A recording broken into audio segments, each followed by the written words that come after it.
This is day 262. You cannot accidentally rest. I've noticed how easy it is to confuse stopping with resting.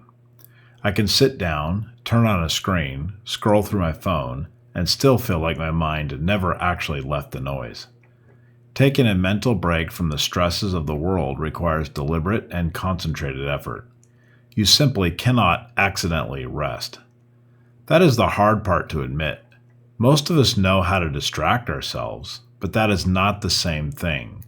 The mind does not reliably shut off on its own, and when life stays loud for too long, it begins to feel normal to carry that tension everywhere, into work, into sleep, into thought, into the small spaces where quiet should still be possible.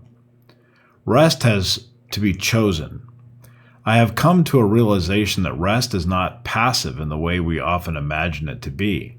It is not what happens when I finally collapse at the end of the day. It is not the automatic result of stepping away from work. It is a practice, and like any practice, it asks for your intention. That matters because the body and mind do not always follow the same schedule I want them to follow. I can be physically still and mentally racing. I can be off the clock and still be carrying the whole day with me. I can tell myself I am taking a break while I am keep feeding the same inner agitation through more stimulation, more noise, more motion. This is why real recovery takes effort.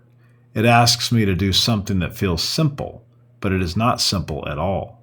I have to pause on purpose. I have to let the mind come down. I have to stop mistaking activity for relief. When I fight tired, everything gets worse. There is also a cost to ignoring fatigue. When I fight tired, I do not become stronger or sharper. I usually become less patient, less clear, and less able to do even basic things well. The cycle tightens quickly. Performance drops, sleep suffers, good habits start to slide. Then I feel the effects of that slide and try to push harder, which only deepens the problem. That pattern is familiar to a lot of us because it feels productive right up until it does not. There is a certain pride in pushing through, in refusing to stop, in believing that rest can wait until everything else is done. But that way of living has a quiet dishonesty in it. It assumes I can keep withdrawing from myself without ever needing to restore what has been spent.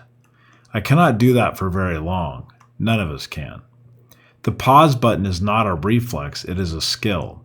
It has to be practiced before pressure arrives. Otherwise, pressure will decide everything for you. If I want to be able to stop, calm down, and assess clearly when stress is high, then I need to rehearse that kind of stopping when the stakes are low enough to learn from it. Stress narrows everything when stress stays high. Life gets smaller. Attention contracts. Thoughts become immediate and narrow. The mind begins to operate at the level of pure management, just trying to handle what is in front of it. And in that state, clarity runs thin. Creativity fades. Inspiration seems to dry up. It is hard to see beyond the next task when my whole system is stuck in reaction mode. This leads me down the track of considering how often people call themselves lazy, blocked, or unmotivated, when what they really are is overloaded. They do not need more pressure, they need room. They need some signal, however modest, that it is safe to unwind. That is where real rest starts to look more concrete, not glamorous and not dramatic, just concrete, a walk, a few quiet breaths, meditation, writing, mindfulness, some small transition that tells the body the day is changing and the guard can come down now. These things may not look impressive from the outside, but they do something that scrolling and streaming television often do not. They help me actually release resistance instead of covering it up for a little while. You simply cannot accidentally rest. I keep coming back to that because it is the most simple and demanding. If I want recovery, I have to participate in it. I cannot wait for peace to happen to me while I keep feeding the very habits that keep me stirred up. I need a deliberate way to step out of the current.